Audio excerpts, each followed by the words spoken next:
Welcome all to the special production of the National Writing Project. We are really excited about this new series, The Right Time, where teachers from across the nation will interview young adult and children's authors about books, craft, and the composing processes. In the National Writing Project tradition, we'll begin and end each program with a writing prompt. We'll also hold 3 minutes for listeners to give it a go while we are together, and hope these writing invitations will spur you to continue writing after the episode as well.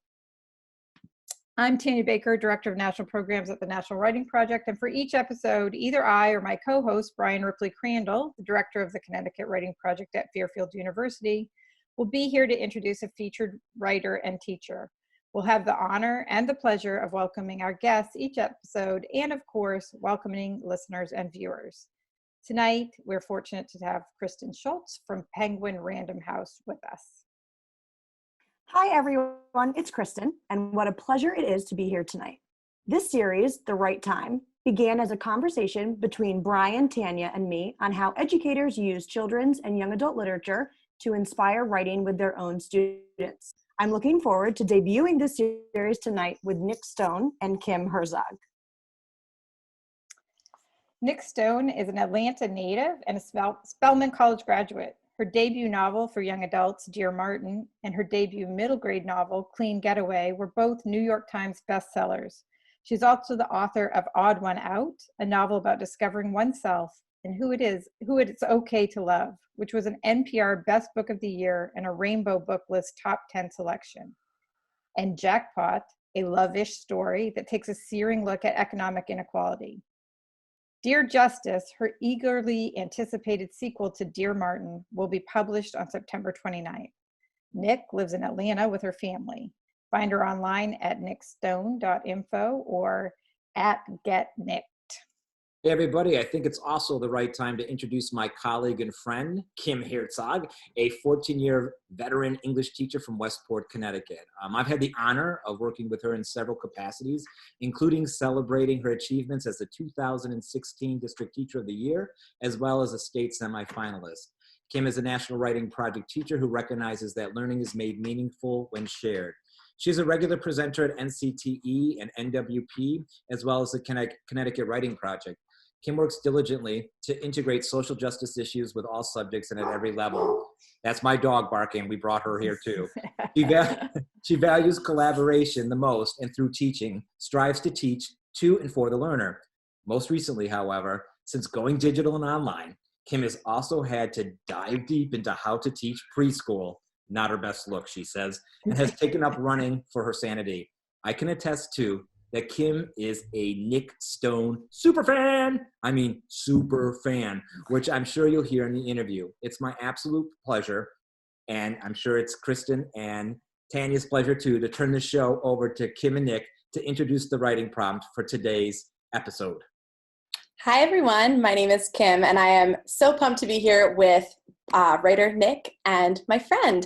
And I know it sounds super creepy when I say I'm a super fan, but that's sort of how we started. I've been reading her books since they came out, and I love them. So I'm very excited to have this conversation tonight with her. So thanks, Nic, for coming. So to get things started, I am going to share how I would basically do this within my classroom, that if I, and which I do, use Nic's books in my classroom, I usually start with some writing prompts to get us thinking. And these are prompts that students can do even at home now with their parents or in a classroom sort of setting. And so if you want, you're more than welcome to pause and take the time to write for any of these. As you're listening, you can pause or you can come back to them later. So here are a couple of prompts. You can choose one or more, and you can take about 3 minutes and just jot your thoughts if you're doing this as you kind of are listening. So the first prompt that I would do is to think about the ways in which teens tend to get classified or talked about by adults in America and even within our world. What kind of word choices and phrases do you hear repeated? And how might these words and phrases be potentially harmful? So that would be prompt one. The second prompt that I would have students engage with, and usually I give them sort of a choice, would be, what inequalities do you see in your world that you want to do something about? Who do you think needs to hear from you about these issues, and what might you say? And that really kind of connects nicely to both Dear Martin as well as Dear Justice. And then the last one, which also fits with those texts, and I think even with Odd One Out and even Jackpot as well, is how do you define injustice and how do you define fairness? So those are 3 prompts again that if you want to, you can pause now, you can do them right this moment, or you can do it later. Yeah, if there was some room, if we were in the same classroom, all of us could turn and talk and share some of our responses. Kim, it's always a pleasure working with you. And thank you, God. Nic, it's so good to see you again for meeting my National Writing Project family tonight. What an honor to have both of you. I'm going to hand it over to you. All right. Nic, you ready to chat?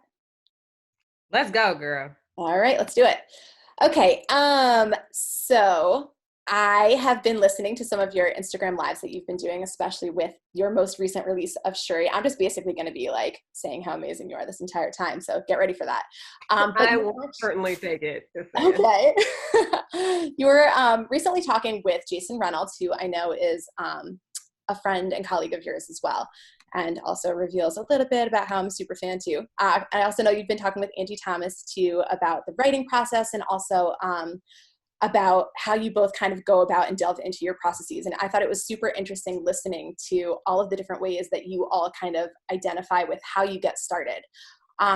And you are a self-proclaimed prep junkie. You have shared that you love the process of planning out a book and then the drafting process, whereas you don't love the editing part. And for especially our teachers who are struggling to get kids to do any part of the process, or even for kids who are obviously have stories to tell, how do you begin? What's your first step? So I will give you all a mnemonic that I use for my writing process, just because it makes it easy to remember. I'm a huge fan of acronyms and sentences that help you remember other phrases. And my mnemonic for my writing process is I only eat raspberries. The I is for inspiration, and that's when I get an idea. Ideas are everywhere. I encounter a lot of young writers who it's like a very frequently asked question, like, where do you get your ideas? Where do your ideas come from? There is literally nowhere that my ideas don't come from. I could be having a conversation with my almost 8-year-old and I'll get an idea, or I'm driving down the road during a global pandemic and I get an idea.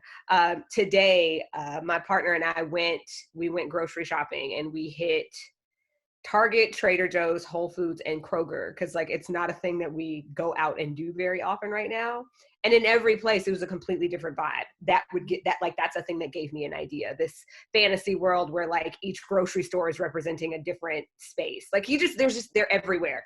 So once I get the idea, I move into the organization phase, which, as you just mentioned, is my favorite. I buy a composition notebook. This is the one for, as you can see, Dear Justice. You brought the Dear Justice one. I did bring the Dear Justice one because I couldn't find the Dear Martin one. Ooh, but I'm excited. We'll get to Dear Martin in a second. Okay. But what I do in this notebook, as I will show you, is I write down, what is this? Nothing. So I write down everything that will come to mind for me about a book. So the first thing on this page is the word nosebleeds. There's nosebleeds.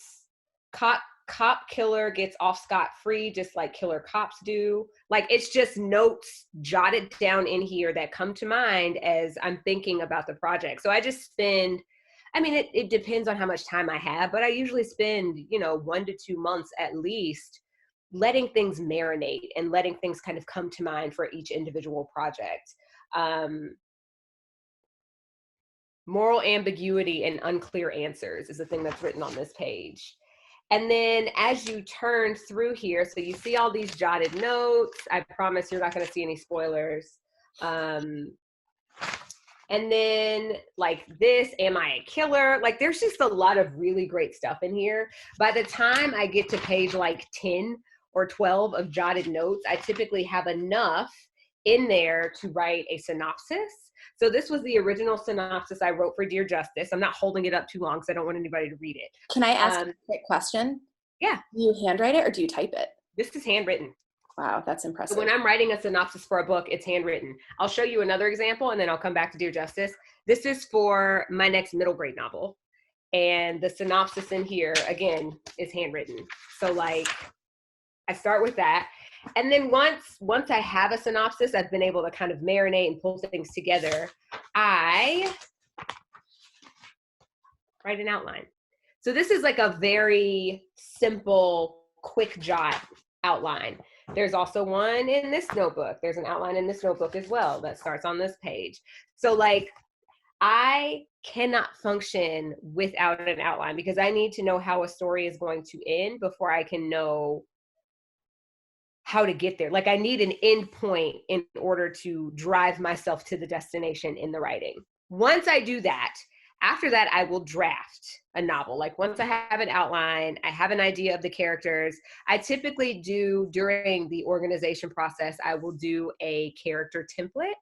It's a document I have on my computer and I will fill it out. It's like 2 pages, single space, just of questions. And by the time I fill it out, it's like 4 or 5 pages, but it gives me insight into the character, what makes the character tick, what makes the character angry, the character's favorite color, the character's favorite food. A lot of it is stuff that will never go into the novel, but getting to know a person helps you figure out how they're going to move in any situation you drop them in. So I'll do the character template and then I have the outline. I will draft a novel. I always draft typing. I've never written a draft of a novel on paper because like who has time? I mean, clearly there are people who have time. I've had really interesting conversations with Daniel Handler, with Lemony Snicket.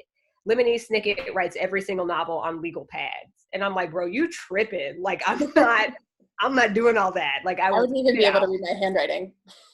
Yeah, like, right, exactly. Like what I skipped 5 words here if I write it out by hand. And then after I do, that's execution. So inspiration, organization, the eat is execution, and that's writing a draft. And then after that is the R, which is for revision, which is by far my very, very least favorite part of the process. This actually, and I don't do this anymore because now I have to move faster. I have a lot of books under contract and like rolling deadlines, so I don't get to do this the way that I used to. But this is the manuscript, the original manuscript for Dear Martin. And as you can see, so it was a very different manuscript before. The first section was called 3 Minutes Before, and that's because in this draft of the novel, Justice dies on page 9. Oh my gosh. Yeah. So the scene at the traffic light that is now in the middle of Dear Martin was originally at the beginning. And so what I used to do was I would print out the manuscript and I would annotate on the printed pages. I'm gonna try to find a page that has like more stuff on. This is a good one. So like you can see in my pink writing here where I'm like crossing stuff out and I'm editing on paper. And it used to be that like editing on paper helped me to kind of visualize the story better. It made me work a little slower. But now, like I said, I don't really have time to do it this way anymore. So I revise now in text, like typing, with comments, with track changes on, and I do everything in Microsoft Word. But once I get to the end of a revision, like I have fixed 9 times out of 10, fixed some things, and then it'll go to the editor, et cetera, et cetera. But like, that's my process. I only eat raspberries: inspiration, organization, execution, and revision. Wow. I don't know if anyone else feels this way, but I love seeing the process behind books that I love and seeing how they get made. And I feel like the first time that I kind of saw something like that was with J.K. Rowling, who I know we both love. But I love seeing the chart. Yeah. Her chart is unbelievable. It's amazing. Yes. If you don't know it, you should Google it and show it to your students. You have to Google it. Yes. Yeah. And there are times when I use a chart in revision. Like when I was revising Shuri, I used a chart with the first book because the first book was a hot mess when I turned it in. That was my first time really writing a fantasy-esque novel. So like it needed there were world building issues. There were like character development issues. There were motivation issues. So I drew out this chart that would help me clock the plot, the characters, what's happening to the character within the plot in each chapter. And like, I think people underestimate how meticulous the storytelling process can be when you're putting it on paper for distribution. Yeah. And you actually just gave me the best transition ever, because my next point that I wanted to kind of talk about has to do with Shuri. So thanks for that. So in more conversations that you've been having, and by the way, if you don't follow Nic on Instagram, number one, you are like doing with your life. super fashionable, right? And you are also doing some really great things, showcasing some up and coming authors too. So if you don't follow Nic, you should. That being said, I was actually watching another Instagram live that you were doing. This actually might have been the one with Jason when you were talking about Shuri. And you were talking about how growing up you were a super female science nerd. And so I was wondering if there's one thing that you would tell kids now, especially those who don't feel like they fit a stereotypical narrative, what would you say to them? Look at me now is what I would say to them. And I don't say that with any kind of arrogance. There is something very special about not fitting in. You learn to adapt, and you also are kind of forced to carve out your own path. And there's nothing bad about that, besides the fact that it can be kind of hard. But because I never fit in, I didn't have these standards to gauge myself by and to kind of gauge my performance by, which meant I had to create my own. And that is a thing that I would not change for anything. Yes, I got clowned incessantly in middle school for being obsessed with black holes. Like I was this little dorky black girl who was like the vice president of the debate team, and whose favorite book was Michael Crichton's Sphere. I still have my copy of Sphere from 7th grade because it was a very, very special book to me, right?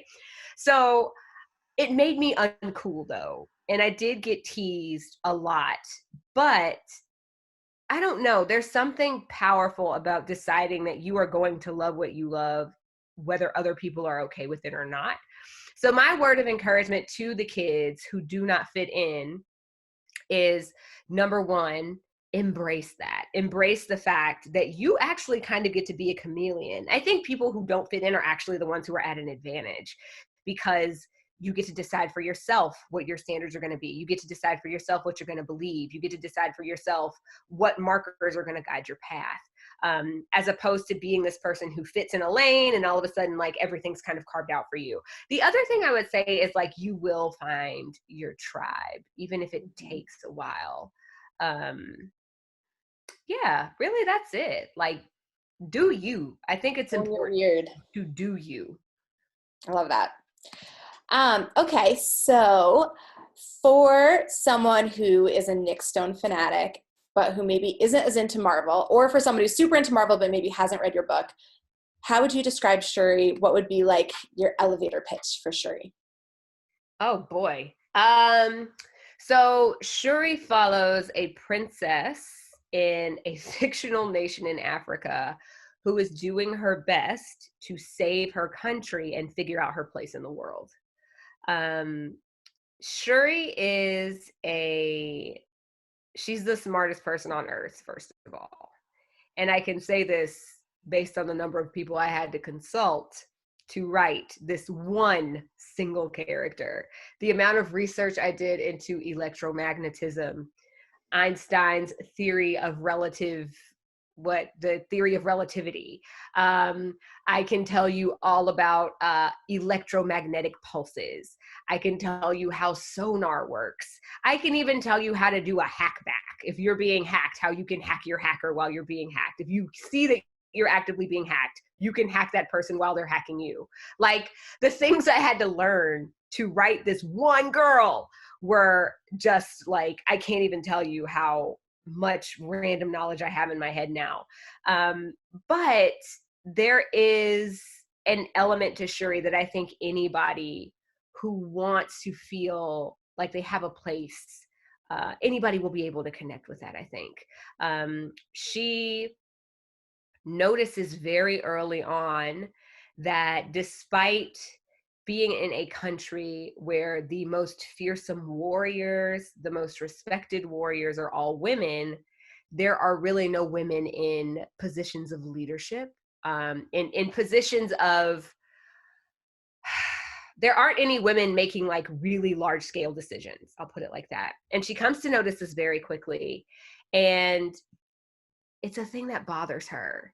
And I think we all get to this place where we notice something in the world that is bothersome, largely because of the impact, not only because of the impact it has on us, but also because of the impact it has on other people who are like us. And Shuri's journey through this novel is one of figuring out what her role is, what her place is, like, why am I here? And what is it that I can do that no one else can? I love her. And I actually love that you kind of just shared about all the research that you had to do, because I think that so often as someone who reads a ton of books all the time, I feel like sometimes I read books and I forget about how much work goes into this book as I'm like digesting it and I'm just wanting to keep turning the pages. But it takes a ton of work. And I think so often my students especially think that a story should just come to them and it should be easy. But if you really want to get into it, it takes work and it may take research. A lot of the times it does. So I'm so happy you shared that. All right. So the much anticipated Dear Justice. I am very lucky. I can't even tell you what I had to do to get my hands on an advanced copy of this so that I basically used this conversation as a way of saying I needed to read this book in order to prepare for this conversation, which You is did. Totally true. It had to happen. So as you know, I have read Dear Justice, and we chatted about it as I was reading, and I gave you a lot of my shock and feedback as I was going. So I know for myself, as a reader, as an adult reader, and also for pretty much any student who has read Dear Martin, this is what they're looking forward to. They are waiting for this. And so I would love if you could also do a quick elevator pitch for Dear Justice, because we just can't wait for it. Yeah, it's funny. I've been trying to figure one out. So I'm going to experiment with us. Yeah. So Dear Justice follows. Okay. So when I pitch, I'm going to pitch Dear Martin first because it'll give me the framework. So Dear Martin follows a 17-year-old African-American boy who, after a traumatic experience with racial profiling, starts a journal of letters to the late Dr. Martin Luther King Jr. to see if Dr. King's teachings still hold up in the 21st century. Okay. Dear Justice follows a 17-year-old African-American boy who, after confessing to the murder of a cop, is now in jail reflecting on his life and figuring out how it could have gone differently. Ooh, that was good. Remember that. That was really good. This is getting recorded, so you can play it back. I got to play that back because I just completely lost it instantly. That was amazing. And I would say you pretty much nailed the highlights without any spoilers. So well done. I forgot to mention that he's writing letters too. I'll work that in there, but yeah. So in Dear Justice, it's a character that we meet in Dear Martin named Quan. Quan is the cousin of a character named Manny. Manny is Justice's best friend in Dear Martin, and though he and Justice go to this same prep school, Manny exists at kind of the opposite end of the socioeconomic spectrum from Justice. So Justice he comes from poverty. He grew up in kind of a rough area, and Manny did not. And Manny has this cousin who grew up in the same neighborhood as Justice, and this kid confesses to killing the cop who originally profiles Justice and kind of starts his journey. So in the second half of Dear Martin, Justice goes and visits this kid Quan in jail where he is. Like, he's in a detention center, and Justice goes and visits him. And it starts kind of this new journey for Justice. And when I finished Dear Martin, I was done. I was like, oh, I'm good. This story's done. But then I got a set of text messages from a pair of my mentees one day. And this is actually, this verbatim conversation is printed, and it'll be printed in the book, in the author's note of the book. I don't think it's in this one. Oh, it is. Look in the author letter. Yes, it is. The whole conversation is in there. I had these two kids who, they basically started texting me one day asking me to tell their story, because these are boys who, they aren't going to Yale. They scraped through to graduate, right? They are doing their best to just stay out of trouble. And it has a lot to do with their upbringing. It has a lot to do with their backgrounds. It has a lot to do with their family structures. One of them, was more or less raised by an aunt. His mother was incarcerated. I have no idea what the story is behind his dad. I don't think his dad has ever been in the picture. But you have these kids who, for all intents and purposes, are kind of raising themselves. And I think that this is the segment of the population that goes completely unnoticed until they do something wrong, right? It's like until they mess up, nobody pays them any attention. And that's a thing that I would like to see change. Mm-hmm. So as we go along this journey with Quan is writing letters to Justice, the character in Dear Martin, and he is kind of reflecting over his life and seeing all of these. He's getting this opportunity to reflect on his life and see all of the ways that his situation, like, there really, in a lot of ways, weren't many other decisions he could have made. Like, I think when it comes to some of these kids, they wind up backed into these corners and people look at them and they say, well, you shouldn't have done that thing. But there's no consideration for all of the factors that played into this kid actually doing this thing. Yeah, I reference a they're few actually kids. given. Huh? The choices they're actually given versus the ones we think they're given. We think that they should be able to make. Exactly. This book, just like Dear Martin, a lot of it is pulled from real life. Like some of the situations Quan talks about are things that I've heard when I talk to kids in detention centers. I visit a significant number of detention centers.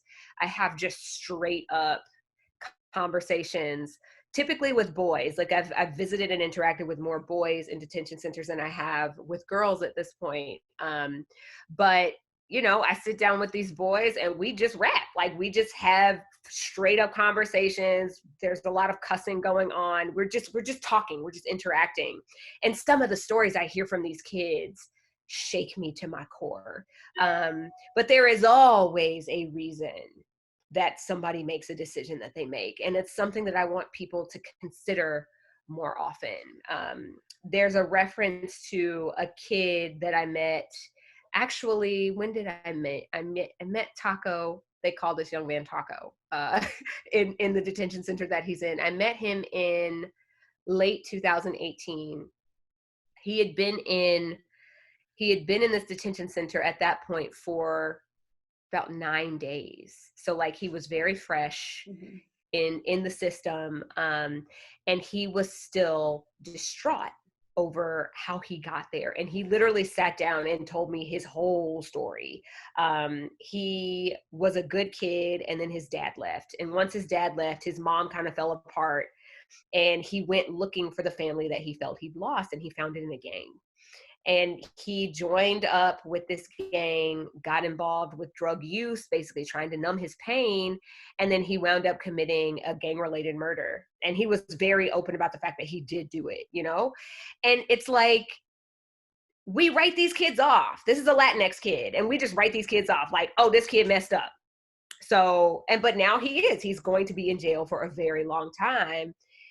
But I feel like if the right person had taken notice and stepped in at a certain point, things could go in a different direction. I think that's one of the most resonant parts that I got, at least from reading this book and seeing the different paths that could have happened versus the realities. So everything you just talked about and having all of these kind of situations that you recognize needed voices that didn't necessarily have voices. Is that what, in our conversations, you've mentioned that this was the hardest book that you've written. So is it because you were dealing with these real stories, or is there more to it? Yeah. I mean, it's largely because, I mean, and not only because I'm dealing with real stories, but also because I know these realities. Like, and it's like, yes, these are real stories, but I also know these kids. I know these kids who are living these really hard lives, who have to grow up at 12, 13, 14 because their moms are in abusive relationships, who are doing their best to not only take care of themselves, but also watch out for their brother and sister because either their mom is not home because she's working a lot, or because she is in a position where she can really take care of the kids as well as one would hope that she could. I meet a lot of kids who have incarcerated parents, and there's this cycle that happens that is not just because somebody decided to do something. You know, like there are these cycles of poverty that contribute to, and it's racism is of course at the core of most of it. So like racism contributes to a very specific type of poverty, which contributes to a very specific type of decision making, which then contributes to people kind of ending up, people of color, specifically Black and Latinx people, winding up in these cycles of incarceration. So they get incarcerated and then they're released, and they get incarcerated again and then they get released. And it's like this cycle, and then your children see you do this, and then they wind up in the cycle because it's just all very frustrating for me, largely because I know it's preventable, and because I know that simple shifts in policy would make a very big difference. Honestly, like the shifts in policy that put us in this position in the first place. I think about the 1990s and the super predator myth, and like this faulty research done in the 90s by these Harvard researchers, these white guys, that basically predicted that there was going to be this huge spike in crime amongst kids, right? Like kids are suddenly going to be committing all of these violent crimes and murdering people and robbing people and doing all of these horrible things. And the prediction, of course, was that these would be mostly Black and Latinx kids. It would mostly be kids of color, but specifically Black and Latinx kids. And so all of these policy changes went into effect. You had states that lowered the age for being tried as an adult. You had states that changed. You had states that changed their policies on what crimes you could be tried as an adult for. Really, really great example in Florida. If you steal a car, you are tried as an adult instantly. Like it's a crime that's considered an adult crime. So you get tried as an adult for stealing a car, which fine, like you shouldn't steal somebody's car. But at the same time, I don't know. It's one of those things where like it doesn't take into consideration human development. It doesn't take into consideration the background of these kids. There's no like, man, I can't think of the word I'm looking for. It's almost like they have been stereotyped, and the only path they have is to fulfill that stereotypical expectation that's been created for them. Absolutely. And this kind of leads to a conversation that we kind of had on the fly somewhat recently. And so I was hoping we could kind of delve into it a little bit further here. It's actually a perfect time to talk about it, I think, considering where our conversation's going. So I want to go back to the idea that I mentioned in one of the prompts about like this, or even when kids are giving kind of a stereotypical narrative, especially like what we were just talking about and what we were just sharing. And I want to preface this because I think it's really important as a teacher and as a white woman in this world to quickly note that I know that I have privileges that other people in this country don't, privileges that a lot of people don't have simply because of the color of their skin or their chosen gender identity, just to name a few factors. That being said, in both Dear Martin and in Dear Justice, your central protagonists are Justice and Quan, as you mentioned, and they're constantly faced with the rhetoric associated with Black children, and more specifically with Black boys. And so I was wondering if we could chat about the implications of that rhetoric, or in publicly addressing adolescents as young Black men when we're referring to children. Hold on, I gotta take a breath. It's a lot. This is one of those things that I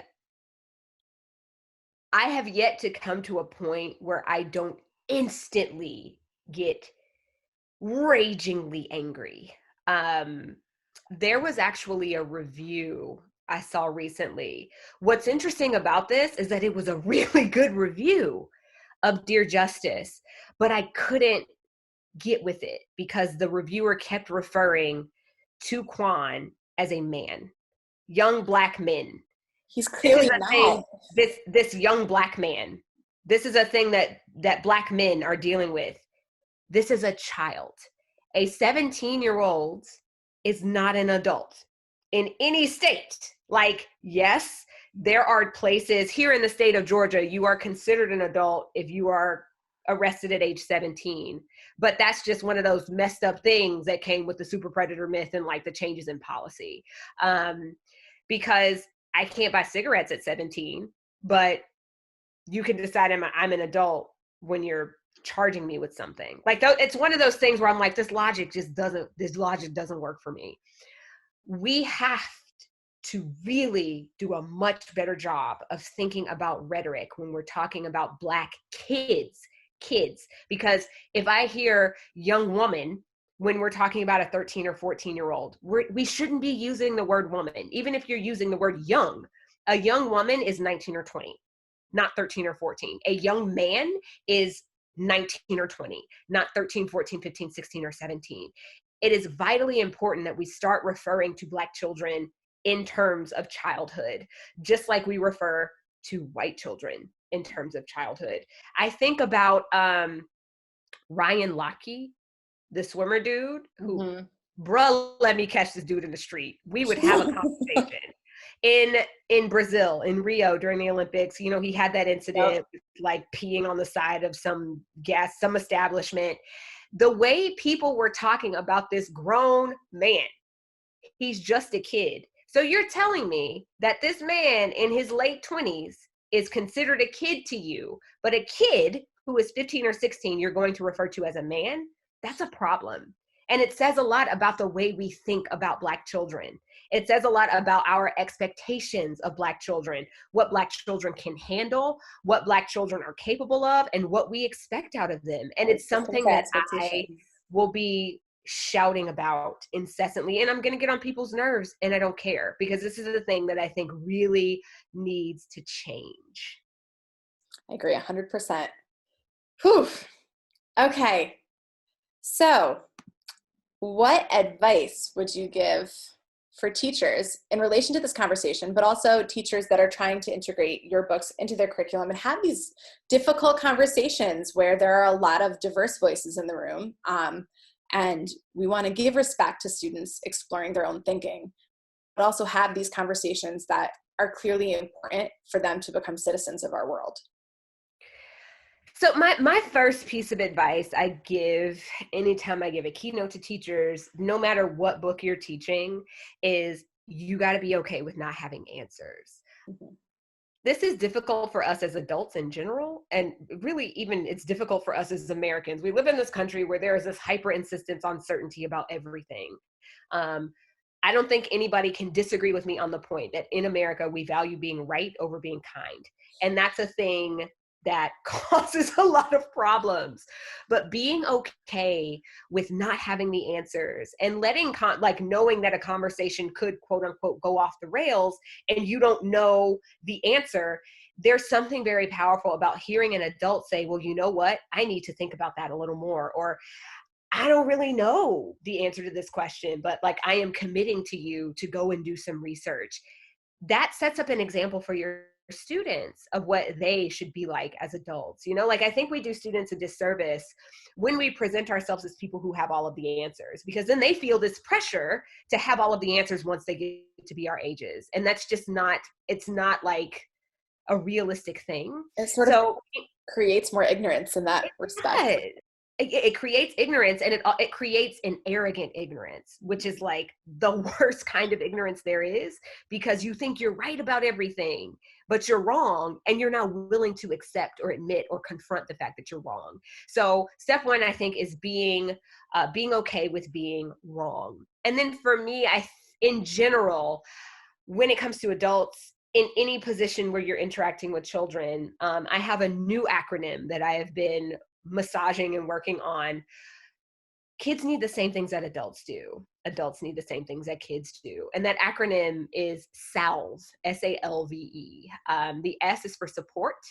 The A is for acceptance. The L is for love. The V is for validation. And the E is for encouragement. Like, as human beings, these are things that all of us need. So bringing that into your classroom, letting students know that like, this is a place where you will be supported and where I also am going to need your support. You will be accepted and I need your acceptance because I don't get everything right either. You will be loved. I love you. You love me. This will be a space where there's very little judgment. You will be validated. Even when I disagree with your perspective, there are valid things about it. There's no such thing, I think, as a wrong perspective. There are just perspectives that are limited, right? Like sometimes we just don't have all of the information we need for our perspective to be as wide as it can be. So I'm going to validate your perspective, even when I disagree with it. And you can validate mine by accepting it and asking me questions, just like I'm going to validate it for you. And then encouragement. I need encouragement in this position of authority. I need to know that I'm doing okay. I need you to let me know that you like my teaching. Like, this is a thing we need from each other. And I'm going to encourage you by like interacting with your work in a way that shows you that I care about what you think and what you feel. So having spaces, having salve spaces, I think could really revolutionize the way we even think about education and the way that we interact with each other as adults and kids. I think you need to make like a whole thing with this, motivational posters, t-shirts, because you basically, you put into words the kind of space I'm always striving to create. And I think that that point of teachers actually explicitly stating this stuff to their students can be really difficult, because number one, they might not have heard it before when they were students. And so they don't have that kind of model. And then the other thing is that students aren't used to having these kind of conversations sometimes with their teachers, because that hasn't been the conventional education that they've been receivers of in the past. And I know for myself, my goal as a teacher is to shift that paradigm and to really kind of become their coach rather than this kind of figure of authority. But it's hard to do with our grading system. I'm just going to throw it out there. And don't even get me started on digital learning. That's a whole other monster. Okay, so I have one more final point, and then I think we're going to wrap up. And it actually has to do with a much smaller work of yours. It's in Hope Nation, and it's edited by Rose Brock, and I love this book. And as you know, I've used your work from it, and we actually did a presentation sort of recently, back when we were allowed to see each other. And it was really kind of strange, because you actually saw what for the first time, I've told you that I've used it before, but you saw what I actually do with my students with it, which was, I've never had the author in the room as I'm showing how I like dissect the text, which was crazy, but it was also kind of cool. I loved it. Yeah, you saw a totally different side of me then. My teacher hat. So you wrote a short story in there, or it's actually kind of like a personal narrative, I would call it, called Always in Hope Nation. And it has to do, I mean, do you want to give a quick synopsis? You can probably. Yeah, sure. I mean, it's an essay that has to do with finding points of connection despite like vast differences, basically. Yeah, all through the context of Harry Potter, because obviously there's no question about. I mean, look at your pillows, my loyalties lie. All right, so given the fact that we are all, I don't even know what day we're in, sheltering from home, and you and I both have. Like, who does, Kim? Yeah, like it's a lot right now. And so my question for you is, how can we find hope right now? How are you finding hope? And yeah. Hit us with your wisdom. I mean, listen, I will be honest. This has been both the worst and the best 9 weeks of my life in a long time, because I am forced to sit with myself and figure out the things that are actually important. I think before all of this stuff was going down, there was a lot of run. And now I am forced to count my blessings, staying aware of the fact that other people do not have the quarantine situation that I do is honestly the one way that I stay hopeful, because it helps me to see that like there's still work to be done, and I am in a position where I can do some of it. And that is a thing, while terrifying, is very encouraging for me. So I think that like as we progress through the rest of this quarantine, however long it lasts, et cetera, taking the time to self-reflect, taking the time to, sit with yourself, letting yourself feel, letting yourself think, picking up a thing that maybe you didn't do before, and also cutting yourself some slack, man. For the first 4 weeks of this, I couldn't write a lick. So I would go every day, I was like doing something different. Like I would work on one thing and it'd be like, well, I'm out of steam for this. Here's this other thing in my head. Let me write this down. Learning that that's an okay thing, that there's really like no one right way of living or being or creating. Those are the things that have helped me realize how beautiful it is to be human and how much space there is to be human in different ways. Ah, I love that. I'm just going to let that sink in for a second.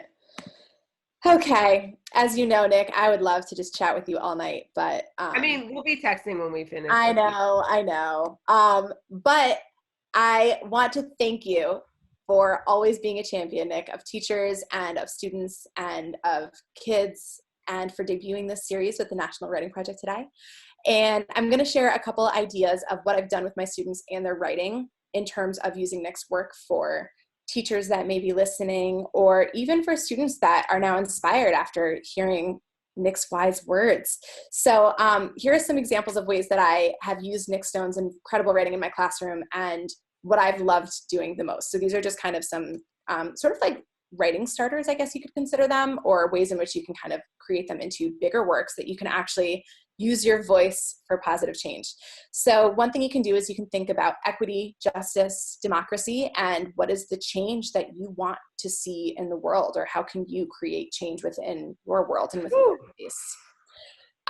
The next one would be, I have a whole list. The next one would be to decide on a topic that's important to you. And it doesn't have to be something major. It can be something small. And most importantly, think of an audience who needs to hear what you have to say and say it in whatever format that is. It could be poetry, it could be song, it can be art, it can be writing. You can do this in a letter. You can compose an op-ed. I think op-eds are often kind of, students don't see themselves as having a voice that matters. And I think their opinions are some of the most important ones, because they are going to be the people that we rely on in the future. They are the future change makers.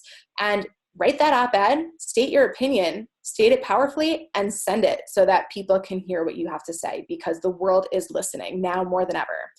And I think the final thing is, as you check this book out on September 29th, right, Nic? Hey, come All through. right. Act with justice. How can you act with justice and follow Nic Stone's lead? Wow, you too. That was like sitting in my house listening to that. Like, I think I needed that on a Friday evening after a long week. That was amazing. It was amazing. I'm so glad that all of us have this togetherness. And you know, you said something, Nic, that just hit it home. 2 weeks into this quarantine, I was like, what is important? And there's nothing more important to me than the voice of kids. And after that, it's the voice of teachers. And the way we get to that are through the young adult novels or through the books that writers create for us. And when I was sitting at home, I was like, what is the most important? I was like, we need a dialogue. Teachers are amazing. Writers are amazing. Our kids are amazing. The National Writing Project is amazing. We need a show. We need a show. It's the right time for these conversations. And I think that parents and kids, they need to hear this too, that there's this inner human connectivity that words do, you know, for us. We need to hear these stories and we need to talk about them. Thank you so much for debuting this. You were both amazing. Thank you. We did it. I want to say, it. indeed, I want to say a few closing words just so we can pull this show to a close. I can't let go that one of the first things you said, Nic, was that you're such a huge fan of acronyms, and then you proved it all the way along. In the National Writing Project is a home of many acronyms. So I was already a fan, and now I know you're part of our community, and we welcome you with open arms. Thank you so much. This has been lovely. It's a great debut show. I loved, Kim, hearing how you use Nic's work and hearing your conversation together. I love that Nic Stone, Kim Herzog, Penguin Random House, and the National Writing Project found a way to connect and come together. We say it every time we have the opportunity to be in the presence of an author we love. We cannot do this work of teaching kids how to be writers without exceptional books that make them think that their voice could count in the space. So thank you so much. It was an honor to have you with us today, Nic. And It was Kim, a pleasure. and it's so lovely. It's clear you two have a great friendship and relationship well beyond the 30 minutes we got to dip into it with you today. But Kim, thanks so much for representing the National Writing Project network of amazing teachers with your work today. Thank you. I mean, I have gotten so much from Connecticut Writing Project and the National Writing Project that I will do anything I can to pay it forward. so many of us in the network paying the whole thing forward. I love that. Listeners, if you are new to the Writing Project but would like to connect with amazing educators like Kim, follow our Facebook page and or join our Facebook community and or go to nwp.org where you can sign up for our newsletter right now to be informed about upcoming events and opportunities and to read about our work and the work of the network to improve the teaching of writing.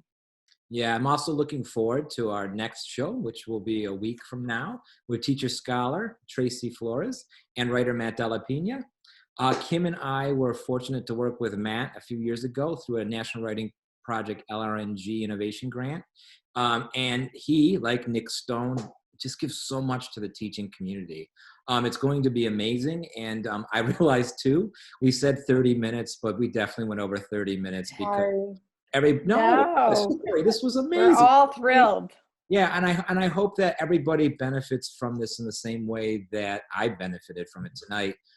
Listening to you all, I'm 55 minutes wiser than I was before the show began.